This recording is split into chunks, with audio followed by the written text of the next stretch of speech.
এই যে কি খবর? এই যে কিসে? আপু, এটা কেউ নাই? কে থাকবে? আপনি একা একা এখানে কি করতেছেন বুঝলাম না তো, এখানে তো কারো দেখো না। কি কারে সমস্যা? দেখবেন এখানে কি আছে? আজব। কি আছে মানে? এই দাঁড়ান, গেলাম, এই আপনারা দাঁড়ান, আজের পেছাল পাড়াটা। এই দাঁড়ান, এই দাঁড়াও, কই যাও? কি কি সমস্যা? সমস্যা ভাই? তোমার কি সমস্যা আমি বুঝলাম না তো। তুমি এখানে আইসা একটা মানুষও নাই, তুমি আইসা এখানে কি পাতা টাতা মানে এরকম করতেছো কেন? আরে ভাই আর বললেন না, আমার জামাইরে কইছিলাম যে চুলা ধরাবো, মানে মাটির চুলা তো আমাদের বাসায়, বুঝছেন কি?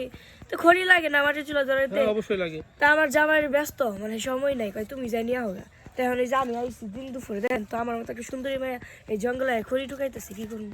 আচ্ছা তুমি খড়ি টুকাও সেটা ঠিক আছে, কিন্তু যেভাবে মানে তুমি আসছো এভাবে লুকোচুরি করছো, মনে হলো তো যে না জানি কি হইতেছে এখানে, মনে হয় যে বয়ফ্রেন্ড টয়ফ্রেন্ড নিয়ে আয় জঙ্গলের মধ্যে।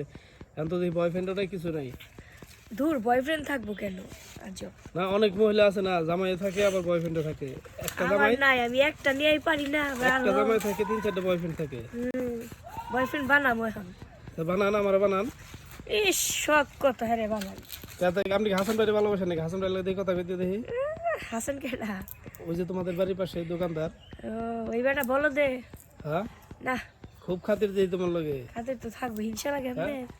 না হিংসা লাগে না, দেখি মাঝে মধ্যে তো। ওই ভাই আমি যাই, আমার জামাই দেখবো, ঠিক আমার আছে। সংসার নষ্ট হবে। ওই চোখে চোখ রে।